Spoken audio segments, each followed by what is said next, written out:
종종 참 세종대왕이 감사하다 그렇게 느낄 때가 있어요. 왜냐하면 우리말을 쓴다는 것이 감사하고 또 우리말은 너무나 표현이 다양해요. 그죠? 세계 어떤 나라 말보다도 우리나라 말은 한 가지 상황을 갖다가 다양하게 표현하고 우린 또 그것을 다 알아듣게 되죠. 우리말 중에서 좋은 단어들이 참 많이 있어요. 여러분 어떤 단어들을 가장 좋아합니까? 기쁨, 평안, 행복 뭐 이런 거 다 좋아하죠. 어떤 분들은 자기가 제일 좋아하는 단어는 현금, 이게 제일 좋다 그러더라고요. 현금이 제일 좋다. 그래서 뭐 추석 선물도 어떤 게 좋을까요? 현금이 제일 좋다. 하여튼 뭐 현금이라는 단어가 제일 좋다 이렇게 얘기하시는 분도 있어요. 근데 제가 우리말 중에서도 그 좋아하는 단어 중에 하나가 있는데 그게 뭐냐면 잔치라는 단어예요. 잔치. 왠지 잔치 그러면 참 기분이 좋아요. 잔치집에는 먹을 게 많아요. 일단 잔치집에는 사람도 많아요. 잔치집에는 음악도 있어요. 잔치집에는 뭐 넉넉함이 있어요. 풍성함이 있어요. 행복해요. 너무너무 좋아요. 그렇죠? 그래서 우리 잔치에 초대받았다 그러면은 그 잔치에 가는 게 참 좋잖아요. 그렇죠? 그런데 예수님께서 이 잔치가 뭐냐? 예배가 바로 잔치다 이렇게 말씀하고 있어요. 천국 잔치가 열렸는데 그 천국 잔치가 바로 예배다. 이 예배에 모든 것이 다 있다는 거예요. 이 예배를 통해서 하나님을 찬양하기도 하고 하나님의 음성을 듣기도 하고 하나님께 예물도 드리고 하나님의 각양 좋은 것들을 다 우리가 누릴 수 있는 것. 잔치에 가면 모든 것이 다 있는 것처럼. 요즘 잔치 가면 다 뷔페잖아요. 그죠? 그러니까 어떤 음식점 가면 목사님 저는 닭고기 못 먹는데 이런 분들이 있어요. 저는 김밥 싫어합니다. 저는 면을 못 먹습니다. 그래서 어떤 한 군데 가면 그 음식을 못 먹는 사람들이 종종 있어요. 그죠? 전에 사역하던 교회 부목사님 중에 한 분은 면을 못 드세요. 그런데 주일마다 국수가 나왔어요. 그래서 그분이 너무 힘들었던 걸 기억해요. 그래서 목사는 무엇이든 다 잘 먹어야 된다 이런 생각을 한 적이 있는데, 그런데 잔치집에 가면 이게 한 가지 음식이 있는 게 아니잖아요. 뷔페가 있으니까 어떻게 해요? 모두 다 행복한 거예요. 뷔페는. 왜 그래요? 자기가 좋아하는 거 먹을 수 있으니까. 내가 싫어하는 음식이 있으면 그거 안 먹으면 돼. 내가 좋아하는 것만 그냥 먹으면 돼요. 하나님의 말씀, 이게 천국잔치고 이게 말씀의 뷔페다. 이곳에 예배 참석하면 하나님께서 우리에게 베푸신 각양 좋은 것들을 내가 얼마든지 누릴 수 있다. 그래서 신앙생활 하는 사람은 어떤 것보다도 예배가 소중하다. 예배가 우선순위예요. 예배보다 더 가치 있고 예배보다 더 중요한 것은 없는 거예요. 20세기가 낳은 가장 유명한 신학자라는 별명을 붙은 분이 있어요. 그분의 이름은 칼 바르트예요. 스위스 분인데 이분의 그 신학적인 것들이 우리나라에도 굉장히 많이 번역이 되고 이 칼 바르트의 영향들이 굉장히 많아요. 이 칼 바르트가 한 유명한 말 중에 이런 말이 있어요. 나는 가장 중요하고 가장 시급하고 가장 영광스러운 일이 있는데 이것은 바로 예배다. 그런 거예요. 이 칼 바르트는 신학자로서 타임지의 모델이 되기도 해요. 신학자로서 이번 세상에 유명한 사람이 아님에도 불구하고 신학자임에도 불구하고 타임지의 모델이 돼요. 그만큼 전 세계 많은 교회와 성도들, 목회자들에게 영향력을 주신 분인데 이분이 하신 말이 가장 중요하고 가장 시급하고 가장 영광스러운 일은 바로 예배다. 그런 거예요. 물론 20세기가 나는 가장 유명한 신학자가 말을 했기 때문에 설득력이 있지만 그 이전에 이미 성경이 이렇게 말하고 있잖아요. 성경이. 구약 성경을 통해서 신약 성경을 통해서 성경 전체를 통해서 우리에게 가장 소중한 것은 예배다. 그렇게 말씀하고 있더라고요. 예배를 좋아하는 사람일수록 신앙생활 잘하는 거예요. 예배를 싫어하는 사람이 신앙생활 잘할 수가 없어요. 그렇잖아요? 예배를 좋아하는 사람이 신앙생활 잘해요. 예배에 성공하는 사람들이 일상의 삶도 성공적인 삶을 살 수 있다. 구약 성경을 통해서 신약을 통해서 예배를 좋아하고 예배에 성공한 사람들이 어떤 삶을 살았는지 다 기록하고 있잖아요. 그 중에 대표적인 사람이 바로 다윗이에요. 다윗은 이스라엘의 두 번째 왕인데 이 다윗이 예배를, 이 하나님을 얼마나 좋아하는지, 얼마나 사모하는지, 성전을 얼마나 좋아하는지 사무엘하 6장 13절 14절 말씀에 보면 이런 말씀이 있어요. 여호와의 궤를 맨 사람들이 6걸음을 가매 다윗이 소와 살찐 송아지로 제사를 드리고 다윗이 여호와 앞에서 힘을 다하여 춤을 추는데 그때 다윗이 배 에봇을 입었더라. 자, 이게 뭐냐면 이스라엘 백성들에게 있어서 가장 소중한 것이 뭐냐면 하나님이에요. 그런데 하나님이 안 보이잖아요. 그러니까 이스라엘 백성들이 늘 두려운 거예요. 모세 시대에는 모세가 하나님의 대리자 역할을 해가지고 모세가 있으면은 하나님이 우리와 함께 하신다, 이 정도로 믿었어요. 그러다가 언제 문제가 생겼어요? 모세가 십계명을 받으러 시내산에 올라가서 40일 동안 안 보였잖아요. 그때 이스라엘 백성들이 두려움에 빠진 거예요. 하나님도 안 보이는데 모세도 안 보이니까. 그래서 보이는 하나님을 만들자 그래서 우상을 만들었잖아요. 금으로 해가지고 우상단지를 만들었잖아요. 그만큼 이스라엘 백성들에게는 하나님의 임재를 중요시 여긴다고. 그런데 하나님의 임재를 상징하는 게 뭐냐면 언약궤예요. 법궤. 그런데 이스라엘 백성들은 이 언약궤를 바라보면서 하나님 우리와 함께 하신다. 그래서 전쟁할 때도 이 언약궤를 먼저 메고 간다요. 하나님이 그렇게 말하라고 한 것은 아닌데 자기네들이 그렇게, 왜? 하나님이 우리와 함께 하신다는 걸 보여주고 하나님의 임재를 통해서 우리가 나가면 전쟁에 이길 것이다. 그러다 나중에 이 언약궤를 뺏겨요. 전쟁에서 져가지고. 그러다가 이 언약궤가 다시 돌아오는데 다윗이 그 언약궤가 자신을 통해서 이 예루살렘으로 돌아오는 이 모습을 바라보고 너무나 좋은 거예요. 너무나 행복한 거예요. 얼마나 좋았냐면 춤을 췄다는, 춤을 췄다는. 왕이 어느 정도로 춤을 췄어요? 바지가 내려간지도 모르고. 그래가지고 그 부인이 나중에 막 난리를 치잖아요. 아니 왕이 채신도 없이, 아니 백성들 앞에서 왕이 말이야 주책 없이 그렇게 춤을 춰가지고 바지가 내려간데 그것도 모르고 당신이 제정신이냐 난리를 친 적 있잖아요.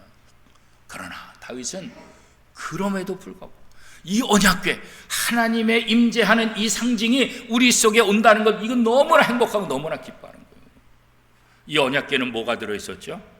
히브리서 9장 4절에 보면 금향로와 사면을 금으로 싼 언약궤가 있고 그 안에 만나를 담은 금 항아리와 아론의 쌍난 지팡이와 언약의 돌판들이 있고, 그러니까 십계명이 있어요.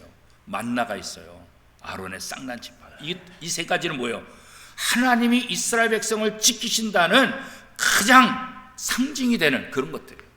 그래서 언약궤 이것이 들어있고 이 언약궤를 들고 가면 하나님이 언제나 우리와 함께 하신다, 이걸 믿음. 그 언약궤가 빼앗겼다가 다시 돌아오니까 다윗은 얼마나 좋은지, 바지가 내려간 줄 모르고 그렇게 춤을 췄다, 그렇다고. 그뿐만 아니라 이 다윗은 성전을 사모, 예배를 사모, 그래서 자신이 성전 짓기를 소원했죠.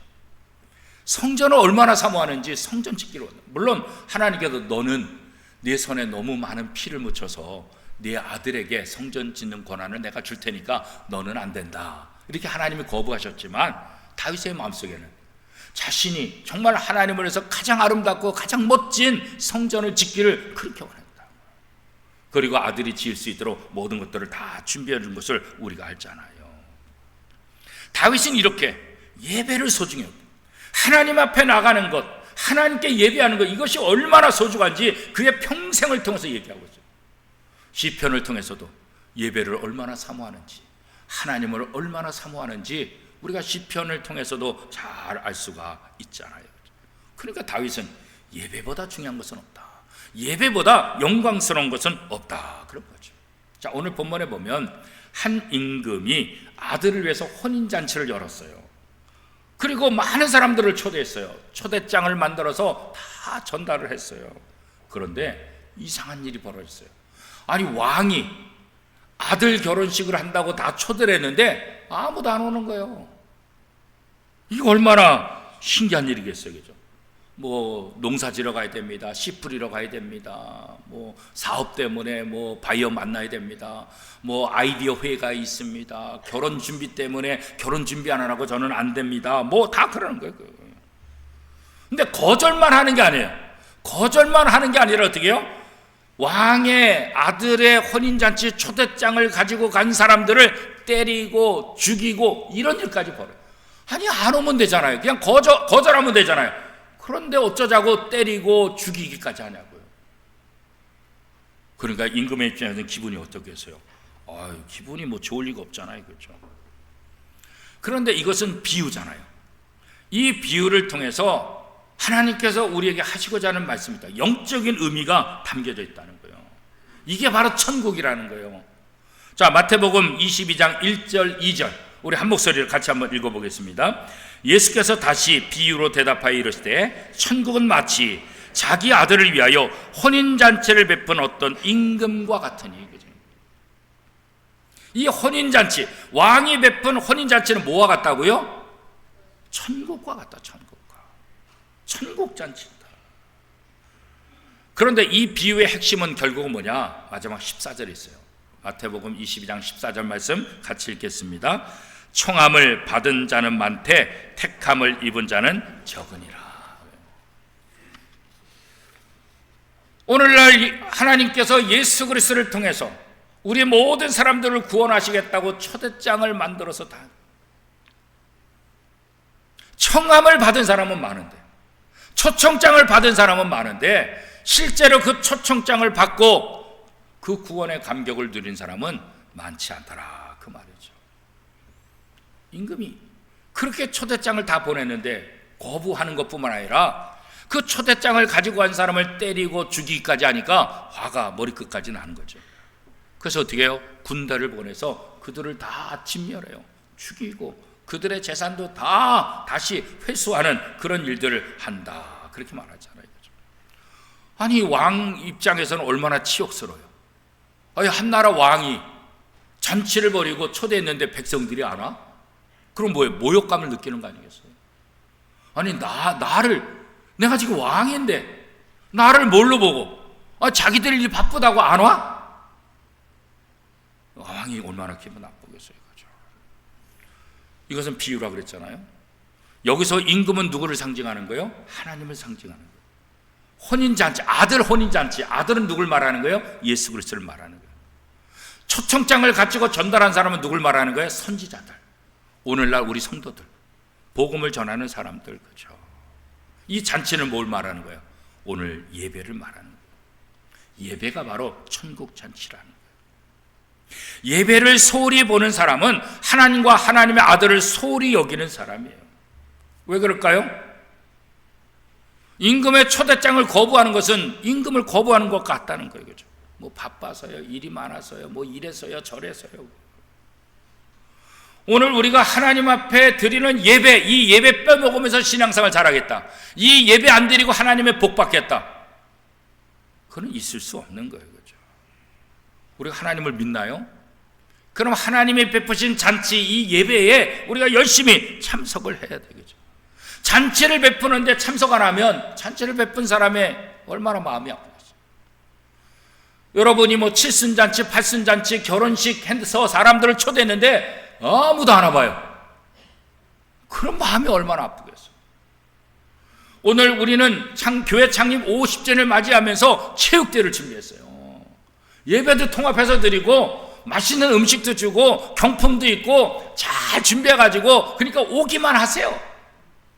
그런데 안 와봐요. 이 준비한 사람은 얼마나 마음이 아프겠어요. 그죠? 이거 4월 달부터 이 장소 얻기 위해서 얼마나 노력을 했는지. 그리고 많은 분들이 안수집사회에서 이거 많이 준비했잖아요. 그런데 평상시 보다 안 오고 사람이 없어. 그러면 준비한 사람의 마음이 얼마나. 그런 면에서 오늘 이 천국잔치에, 이 체육대회 예배하는 자리에 오신 여러분은 정말 착한 분들이에요. 정말 잘 온 분들이에요. 우리 옆 사람에게 인사합시다. 잘 왔습니다. 착하십니다. 그래요. 잔치에 참여하는 거, 이것보다 더 좋은 거 없어요. 그죠? 잔치에 참여하는 거. 그죠? 지난주에 설교 내용 중에서도 제가 말씀을 드렸지만 사무엘상 2장 30절 말씀, 여기 보면 어떻게 말했어요?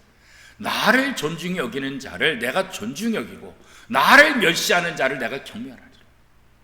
하나님을 존중히 여기는 자를 하나님 존중히 여기고, 하나님께 예배하고 하나님을 최상의 가치로 인정하고 하나님을 찬양하는 사람, 하나님이 그런 사람들을 나도 존중히 여기겠다. 그런데 천국 잔치가 열렸는데 예배 시간에 빼먹고 안 오니까 얼마나 마음이 아프겠어요. 그렇죠? 이 주인이 정말 화가 난 이유가 뭘까요? 초대장을 보냈다고. 그러니까 미리 알려준 거야. 미리 날짜를 미리 알려줬다고. 갑자기 야 오늘 아침에 잔치하니까 다 와라. 오늘 아침에 얘기한 게 아니라고. 갑자기 얘기한 게 아니라고. 그런데도 날짜를 미리 고지해 줬는데도 그거를 다 이런저런 핑계를 대고 오지 않으니까 왕이 더 기분 나쁜 거죠. 예배 갑자기 드리지 않잖아요. 예배는 이미 다 정해졌어요. 주일날 1부 예배 7시, 2부 예배 9시 반, 3부 예배 11시 반, 찬양 예배 2시 반, 수요 예배 오후 7시 반, 금요 기도회 8시 반, 새벽 기도회 5시 반. 이게 갑자기 정해진 게 아니라 이미 오래전부터 정해지고 주부에 다 광고하고 그렇잖아요. 그렇죠? 갑자기 예배하면 아유 목사님 오늘 바쁜 일이 있었는데 제가 이러면 이해가 되지. 그런데 이건 이미 공지가 됐잖아요. 이미. 그러니까 예배 드리고 약속하면 됐잖아요. 오늘 일부 예배 평상시보다 많이 오셨더라고요. 왜냐하면 이 오후에 또 체육 때 참석하지 못하니까 일부 예배라도 참석하려고 일부 예배 7시 예배 오셨어요. 그러니까 뭐예요? 예배 빼먹지 않겠다는 거예요. 귀한 약속이 있지만 내가 예배를 드리고 가겠다는 거예요. 예배를 더 우선순위 하는 거예요. 7시에 예배 드리려면 세상에 집에서 몇 시에 나와야 돼요? 몇 시부터 준비해야 돼요? 그죠? 귀찮잖아요. 아유 매주 드리는 예배인데 오늘 한 주 빼먹지. 그럴 수도 있잖아요. 그런데 일부 예배에 오셔서 예배 드리고 가는 거예요. 예배 드리면 하나님의 현금을 공급받는 거예요. 예배 드리면 하나님의 은혜를 받아서 그 힘으로 세상에 나가서 승리할 수 있게 되는 거예요. 우리가 길이 막히고 힘들고 어려워도 예배 빼먹지 않는 거예요. 그렇죠? 수예배 오려면 참 힘들어요. 그렇죠? 우리 박래근 장로님 저 인천에서부터 오면 평상시보다 2배 이상 걸린다 그러니까. 거기다가 비가 좀 와 교통이 막 그러면 더. 지난주에 설교하신 김민호 목사님 일산에서 오는데 2시간 걸렸대요. 2시간. 예. 엄청 걸렸대요. 엄청. 아유, 목사님 이렇게 바쁜데 퇴근 시간인데 이 시간에 꼭 나와야 됩니까? 물론 그렇게 생각할 수 있어요. 그러나 예배가 소중하다 여기면 그럼에도 불구하고 나오는 거예요. 예배가 내게 힘이 되고 예배가 내게 능력이 되고 예배가 내게 은혜가 된다고 믿는 사람들은 어떤 방해가 있어도 어떤 약속이 있어도 예배를 우선순위 여기는 거예요. 그렇죠? 여러분 예배의 소중함을 깨달은 사람 그분이 진짜 신앙생활 잘하는 거예요. 예배 빼먹지 않고 예배를 통해서 하나님께 영광 돌린 사람들 그분이 하나님의 진짜 복받은 사람이에요. 그 자체가 복이라고요. 왜? 예배는 하나님이 여신 천국 잔치거든요. 예배를 통해서 하나님이 모든 것 다 우리에게 부어 주시거든요. 그러니까 예배 자리를 소중해요. 그리고 남들에게도 예배 빼먹지 말라고 얘기해요. 이 예배가 얼마나 소중한지 여러분의 부모님들에게, 여러분의 자식들에게, 여러분의 배우자들에게, 여러분의 가족들에게 예배 빼먹으면 안 된다고, 예배는 반드시 참석해야 된다고 이거 계속해서 강조를 해야 돼요. 그죠? 그거 얘기 안 하면 하나님께 복 받는 것을 방해하는 거예요. 하나님께 복 받는 길을 막는 거예요. 그죠? 우리는 세상의 그 어떤 일보다도 예배에 집중해야 돼요. 예배에 우선순위해야 돼요. 물론 세상 일, 사업 일 모든 것을 다 내팽개치고 예배에 먼저 나와라 그렇게 말하는 건 아니에요. 예배가 우선순위라는 것 이거 생각해요. 물론 갑자기 병원에 입원하고 물론 장례가 나고 물론 갑자기 일이 일어날 수 있죠. 그때는 어쩔 수 없는 그런 상황들이 있죠. 그러나 평상시에는 언제나 예배가 소중하다. 예배가 우선이다. 내가 조절할 수 있으면 얼마든지 조절할 수 있잖아요. 얼마든지 예배를 드리고 갈 수가 있잖아요. 그렇죠? 그런데 이 왕이 너무 화가 난 것은 바로 그렇게 미리 고지했음에도 불구하고 나오지 않는 거예요. 마태복음 22장 3절 말씀에 보니까 그 종들을 보내요. 그 청한 사람대로 오라 하였더니 오기를 싫어하거늘. 다 미리 알려줬는데 안 오는 거예요. 예배 참석하고 세상 일 하면 그게 훨씬 더 잘 될 거예요. 예배 참석하고 하나님의 음성을 듣고 하나님을 찬양하고 하나님께 영광 돌리고 다른 일을 한다고 한다면 하나님 왜 도와주시지 않겠어요? 하나님은 다 알고 계세요. 우리가 이 예배를 참마음으로 드리는지, 지금 여기 예배 나와서도 다른 생각하는지 저는 모를 수 있을지 모르지만 하나님은 그거 다 아신다. 우리가 예배의 중요성을 깨닫고 예배를 소중히 하는 교회가 하나님이 기뻐하시는 교회, 그 교회가 건강한 교회인 거죠. 예배 중심, 예배 우선, 이것이 성도로서, 이것이 교회로서 가장 우선순위라는 거예요. 예배의 시급성을 느끼는 것, 이게 바로 복받은 사람들의 특징이다, 그렇게 말할 수 있어요. 사랑하는 성도 여러분, 먼저 나 자신을 하나님 앞에 드리십시오. 하나님 앞에 드리는 것, 여기에 하나님의 복이 다 있는 거예요. 여기에 죄사함이 있어요. 여기에 하나님의 음성을 들어요. 여기 성도들과 교제해요. 그죠? 예배는 하나님과의 관계도 있지만 성도들 간의 교제도 중요한 거예요.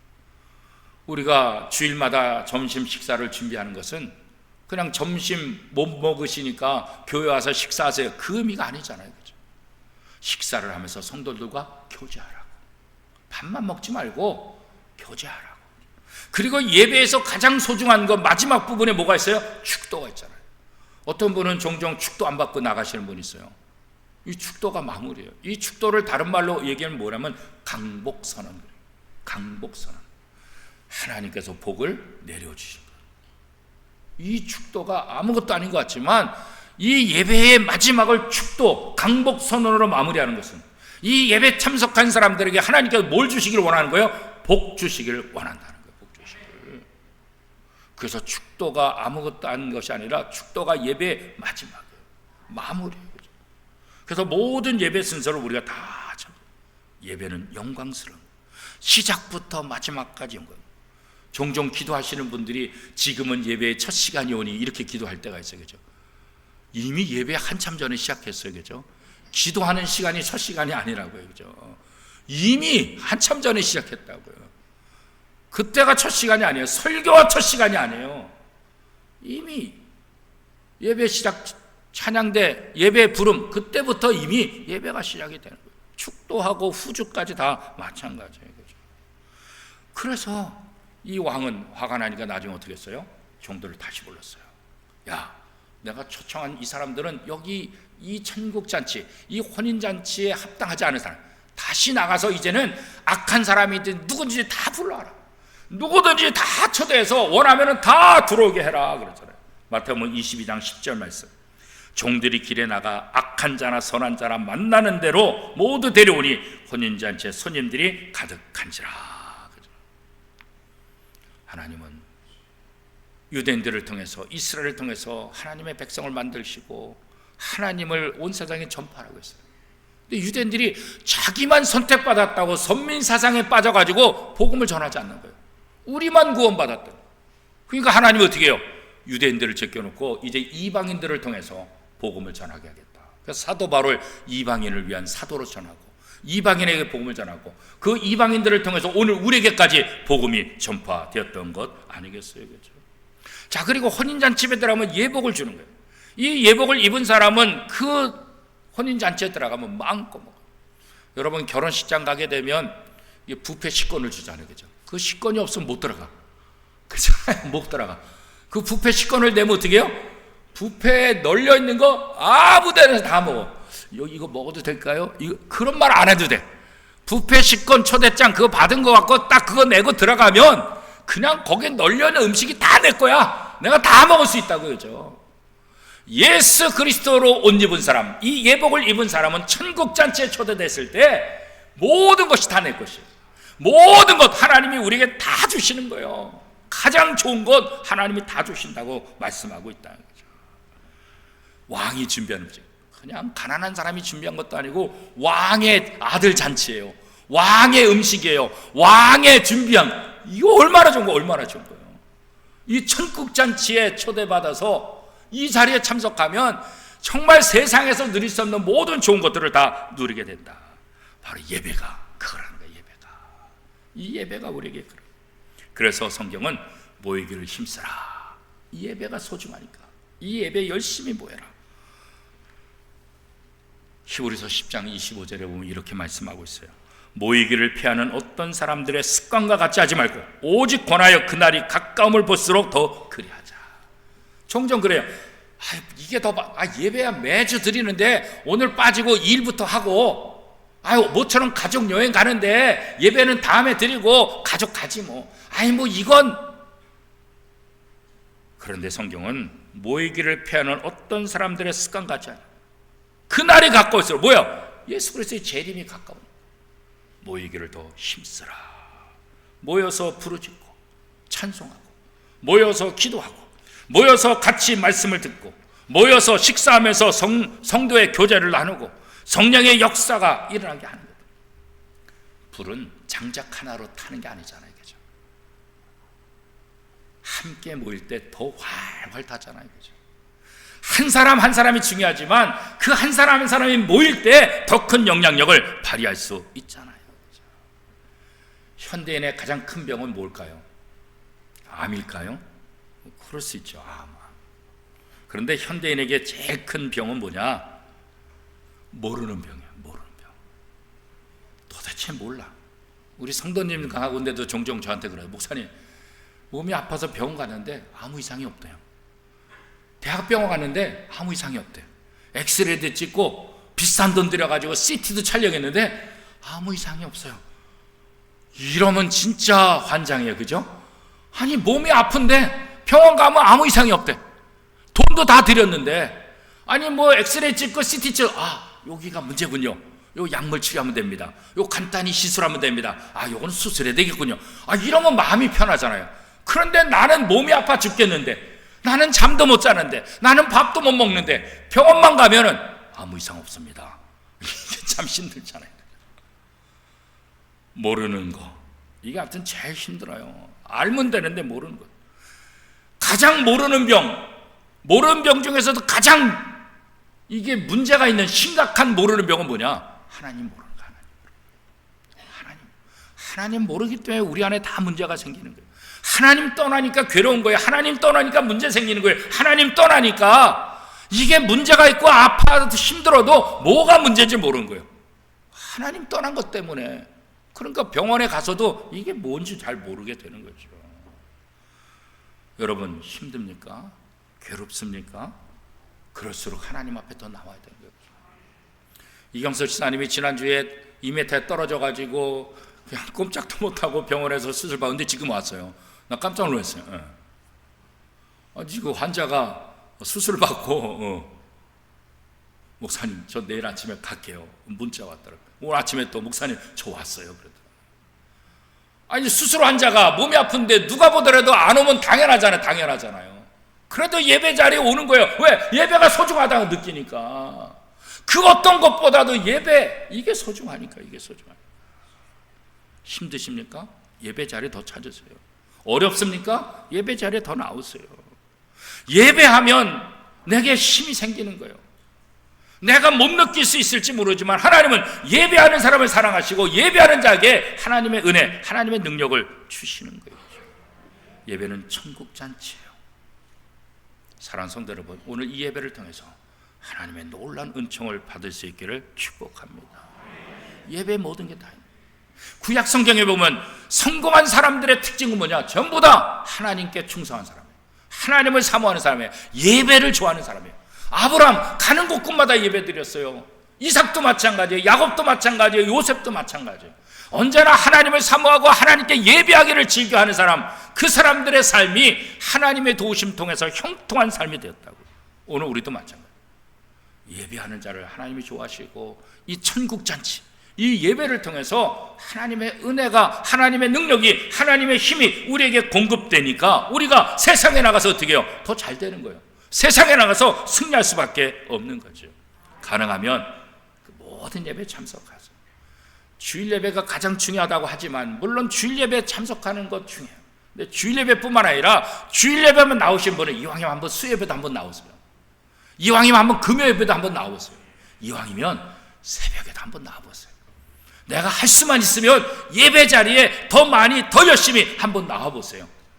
예배를 사모하는 사람에게 하나님께서 복 주신다. 예배자를 하나님이 가장 좋아하신다 그랬으니까 내가 하나님 앞에 온전히 예배할 때 하나님이 어떻게 나를 도우시는지 우리의 삶으로 한번 고백해야 되지 않겠습니까? 하나님은 오늘도 이 천국잔치 예배 자리에 저와 여러분을 초대하셨습니다. 예배에 참석하신 여러분, 하나님의 놀라운 은혜를 경험하면서 그 은혜를 통해서 이번 한 주간도 승리하고 우리 남은 인생도 승리하는 복된 성도가 다 될 수 있기를 축복합니다. 오늘 주신 말씀